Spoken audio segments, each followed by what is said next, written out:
Qu'est-ce que ça veut dire un tzaddik? C'est un homme qui fait ce qui est juste de faire.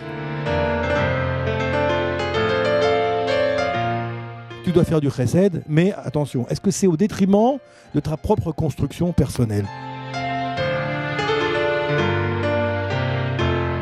Le chesed, ça veut dire c'est le chassid qui cherche plus. On va essayer de comprendre comment on peut arriver dans une vie à finalement être un donneur et non pas un preneur. Et que même quand on est un preneur, en vérité, on donne.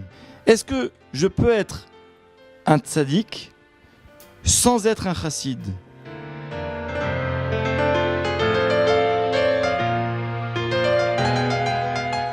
Dans la notion de chassidoute, finalement, il y a une notion de dépassement de soi, une notion d'aller au-delà de ce que finalement on attend de moi. Écoutez bien ça.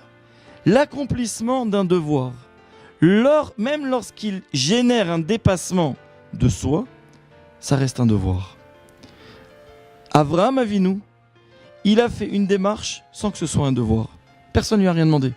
Tzedaka teromem goy, qu'est-ce que ça veut dire? La Torah, elle attend cela de nous, que nous fassions du chesed. Et beaucoup de chesed, du chesed sans limite.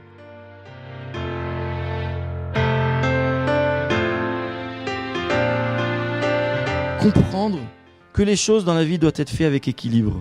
Et je pense que ça, si on veut parler de piété, c'est le mot le plus important. Tous les déséquilibres viennent de ce que les gens, ceux qui sont malheureusement et qui finissent par être malheureux, veulent faire des choses qui ne leur correspondent pas. Que la chassidoute vient en vérité, c'est la couronne. C'est la couronne et c'est quasiment le but ultime qu'un être humain peut acquérir dans ce monde. Et on voit combien d'efforts ça demande. Et en vérité, sans chesed, un homme n'arrive pas à se dépasser. C'est uniquement en faisant des actes de chesed qu'on arrive à se dépasser. Travail, fatigue, investissement, dépassement de soi, mais dans les limites qu'on a voulu dire. Kadosh Baruch Hu nous a donné cette notion de chassidoute. Pourquoi? Pour nous dépasser. Parce que si finalement on ne cherche pas à tendre vers la chassidoute, eh bien on voit que malheureusement on va rester confiné dans notre petitesse sans être conscient du potentiel que nous avons. C'est qu'en fait rien n'est par hasard.